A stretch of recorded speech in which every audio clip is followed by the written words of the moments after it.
What's up, guys? In this video, I'm going to show you the exact tool stack that I use at my $1 million a year agency. It's extremely simple, it's not difficult at all, and I'm going to walk you through every tool that I use, actually open up the tools, show you how I use it, and at the end, I'll give you some closing remarks on why I picked the tools that I did, and what I would do if I could magically turn back the clock and be faced with like a zero revenue again. So without further ado, let's get into it. There's a little Notion document that I have up here called my 2024 $1 million a year agency stack. So what tools do I use at my $1 million agency? And if I could do it all over again from scratch, what would I use? So let's start at the beginning. I have 0 customers and I'm just starting from scratch. And let's just like follow the journey from the customer starting with my company all the way to the end, getting fulfilled, getting their project delivered. The very first thing you need to do is get a customer in the door. And the way that I do it and the way that many other extremely successful agencies do it is they use cold email. Now, a lot of people think cold email is dead. I've heard some variation of that repeated every single year for the last 6 years. And this is actually really great that happens, because every time people are like, oh my God, cold email is dead, it'll never recover, email platforms are blocking, and we're going into spam at ridiculous rates, all that shit. The reality is that significantly fewer people are using cold email. And so then if you use cold email, there's actually a resurgence of conversion rate, there's a resurgence of interest. It's very pendulum swingy. And so instantly.ai is the #1 cold email platform, and I've been using it nonstop ever since they came out, basically, or maybe ever since they got popularized. And the way that it works is you can add an infinite number of email accounts, assuming that you've set them up in Google Workspace or maybe Microsoft 365 or whatever. And then all you do is you pay one flat fee of $99 a month. It's extremely affordable at scale, and I think that you can send up to 15 or 20,000 contacts for that amount. So contrast that with literally any other cold email platform like Lemlist or Reply.io or whatever the heck you want to use. And if I were to try and have 18 ongoing mailboxes, it would probably cost me $2,000. So I'm capable of achieving the same volume for $99 that I can for $2,000 elsewhere. But that's not the only reason I really like it. I like it because in addition to the cost savings, I don't really care about spending money if I get to make a ton of money. In addition to the cost savings, it's also just way better from a user experience perspective. It's just super easy to set up extremely high performing campaigns. So this is an example campaign that I set up way back in the day. This is one of the many that I set up a year ago. And you see the reply rate for that campaign was freaking almost 10% across the board, which yielded 823 replies, about a third of which became profitable opportunities that I pursued. And a bunch of these people became our agency clients, which is really nice. The way that Instantly works is they basically optimize the hell out of every aspect of your sales campaign from start to finish. So they will automatically strip all the HTML from your emails. They'll give you a couple of tips. They have this whole accelerator masterclass thing on how to write these extremely high converting emails. And I basically just dove in with both feet, learned everything that I could about cold email, copywriting, scheduling, all that stuff, and then used it to build this campaign out. If you think about it, that's a one-time time cost of maybe 15 or 20 hours. And then I've been able to use that to generate several $100,000 over the course of the last couple of years, simply because of that skill set. So super simple, super easy. This is an example of what my campaign looks like. I'll always start with some type of attribution. I'll always see what they're looking for. I'll always pitch, and I like to pitch as a freelancer simply because I find conversion rates are a lot higher. I only know this because I added a bunch of split test variants where I ran through 50 different ways to pitch, like content marketplace, content agency, automated content solution, right? I've run through everything, and that's the best, highest ROI pitch. My offer is a free trial piece for whoever currently orchestrates content, which tends to work quite well. And then I don't really have a big ask. I'm just asking if they could point me in the right direction. So if you have any desire to write really high converting email campaigns, I can go into way more depth about what my copywriting process looks like and what actually works today in 2024 and beyond. But other than that, I'm going to move on with the next step. Assuming that you now have, some people that are interested in your product, and potentially maybe you've talked to them, booked a call with them, whatever. Where do you go from here? Well, now you have to actually send and receive payment, right? I mean, conversations are great, but money is why you're in business in the first place. So, what do I use for my agency payments? I use exclusively Stripe. A lot of people are anti-Stripe. They think Stripe is stupid or really expensive or something like that. I think that's the dumbest thing I've ever heard. Stripe is fantastic for a couple of reasons. Number one, if you ever wanted to sell your business in the future, Stripe is the gold standard for revenue recognition.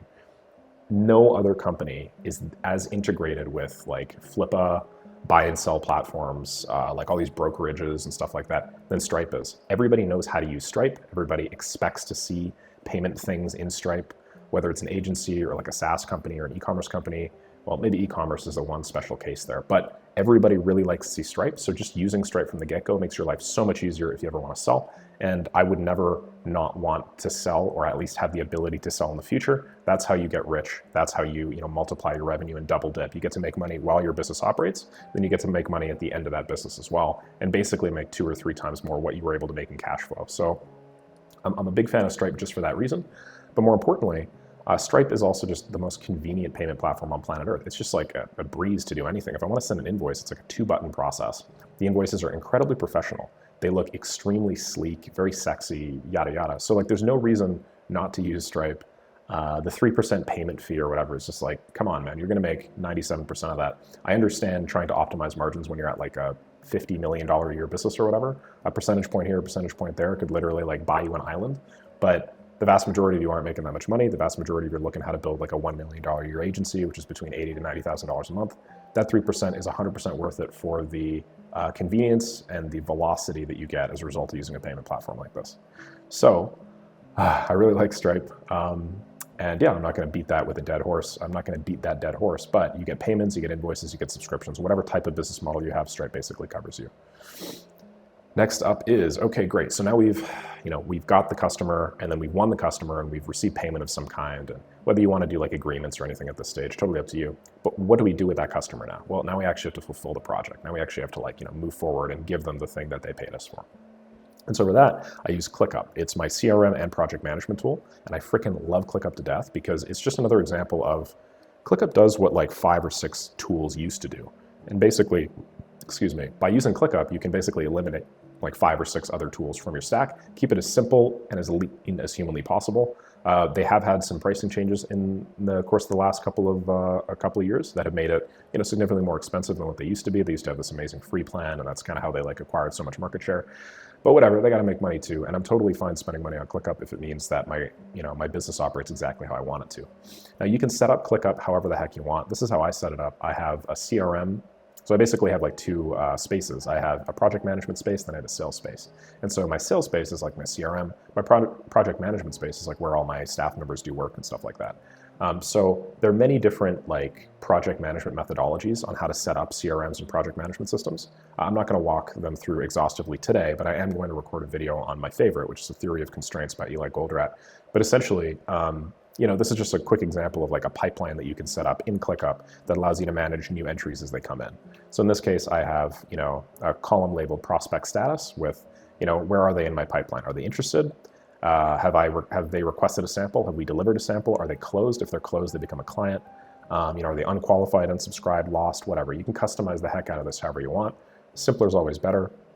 ClickUp then allows you to organize and display this information however you want. So I could do it as a top-down list, or I could do it as like a left-to-right Trello-style Kanban board.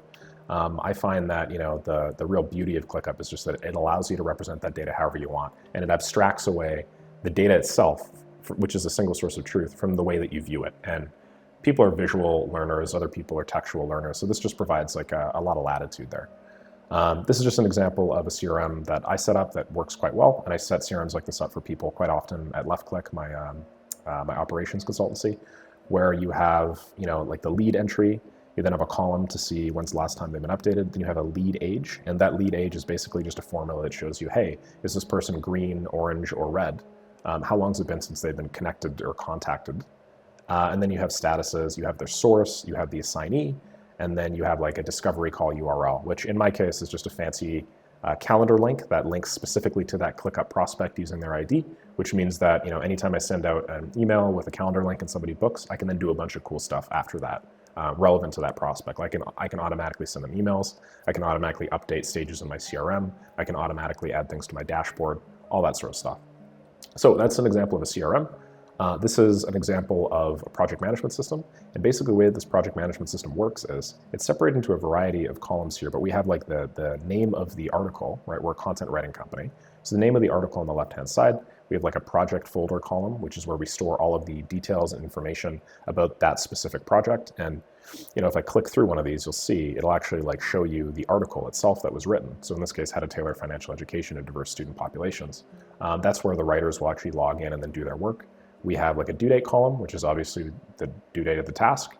Internal status, which is just another status field that I created, which allows us to separate things into, when a task comes in, it's a waiting assignment, it's in a queue. Then the writers acknowledge the assignment by moving it to assigned. Then when they start working, they move it to writing. Then when they start editing, they move it to editing. And then when they're ready, they move it to ready for submission. We have a time tracking column here. There's a bunch of stuff here that makes the system work at the scale that it does right now. But this isn't the only way to set up a project management system. It's just the way that works for my specific business because we have a very simple staffing model and because the only thing that we're providing is content writing services. There are a number of great resources that I'll link in the description if you are an agency that provides more of like an end-to-end one-stop shop type service. And in that case, you probably wouldn't set it up in the same way that I've set it up as like an end-to-end pipeline. What you do is you probably set it up as like a space for clients and then different subfolders for every client that allow you to manage various services like SEO, graphic design, pay-per-click ads, yada, yada. So yeah, different flows there, but this is how my company uses it, and this is how we make $1 million a year. Next up is, okay, great, now you're actually like producing the product, now you're actually working on the deliverable. Well, how do you manage your own costs, right? I mean, sure, you make money from the client, but how do you make sure that you're consistently always under that budget and operating at a profitable basis? I use a time tracking platform called Harvest. Harvest is the best time tracking platform that I've found so far. And basically the way that it works is it allows you and anybody on your team to just click one button as a Chrome extension and then log time on a particular task. The great part about Harvest too is it integrates directly with ClickUp, which allows us to just do this one-click sort of back and forth integration where the time tracking will actually update inside of ClickUp. So anybody that's doing any type of content management, or me or my partner or anybody that wants to can easily just look over and see what sort of time allocation we're spending on various tasks in the business and how we can improve.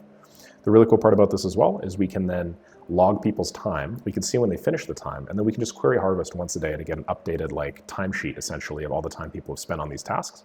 And then we can add that to a big dashboard / database, which allows us to see, okay, what are people's average margins on tasks? How much money are they spending? How much money of ours are they spending to do this?